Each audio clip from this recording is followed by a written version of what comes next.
গুরু পূর্ণিমা তিথিতে খুঁটি পুজোর মধ্যে দিয়ে ময়নাগুড়ি হাসপাতাল পাড়া দুর্গাপুজো কালীপুজো কমিটি এবং হাসপাতাল ৬৭তম সুপার স্পোর্টিং ক্লাবের পরিচালনায় এবারে দুর্গাপুজোর প্যান্ডেলের কাজ শুরু হলো।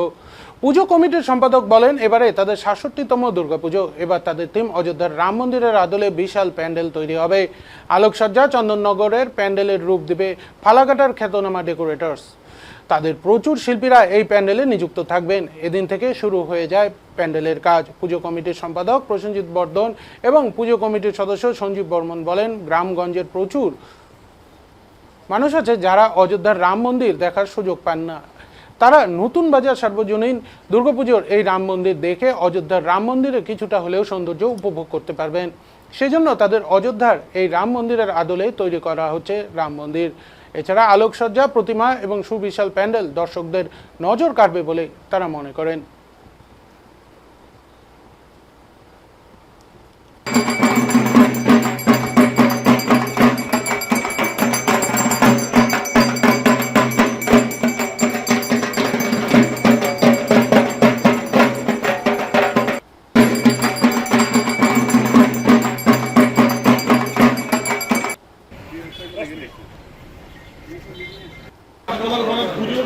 আজকে যে অনুষ্ঠানটা হলো এবং পুজোর সার্বিক ব্যাপারটা যদি বলেন।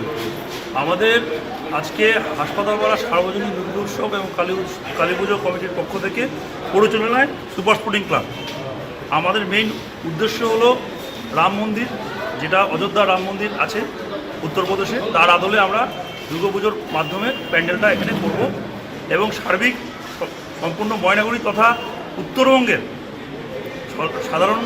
জনসাধারণ আসবেন, এসে এই পুজো দেখে উপকৃত হবেন এবং মানুষের মধ্যে হিন্দুত্ববোধ জেগে উঠবে এবং ভগবানের প্রতি রামের প্রতি যে ভালোবাসা সেটা আরও সামগ্রিকভাবে বাড়বে। দাদা, পুজোর দিনগুলোতে আপনাদের কিছু বিশেষ কিছু করার চমক রয়েছে, এই জিনিসগুলো যদি বলেন।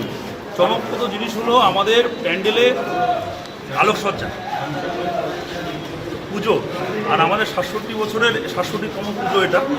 তো হ্যাঁ, এটা আছে, বস্ত্রদান আছে, গরিব মানুষের বস্ত্রদান, এই হচ্ছে আমাদের আরও কিছু কার্যকলাপ। দরিদ্র নয় সভা রেগুলার অষ্টমীতে হবে।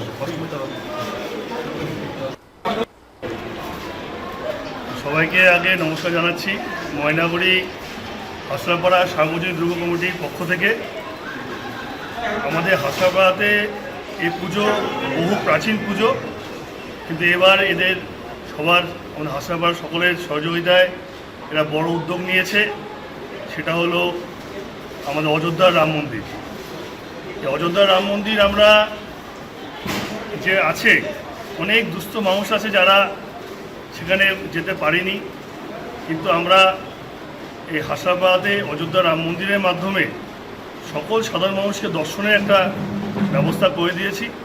আশা করা যায় আপনাদের মাধ্যমে এবং হাসপাতালে এর আগে এরকম কোনো পুজো হয়নি, এই পুজো সকলের সহযোগিতায় যাতে সফলমণ্ডিত হতে পারে, এতটুকু আপনাদের কাছে কামনা রাখি।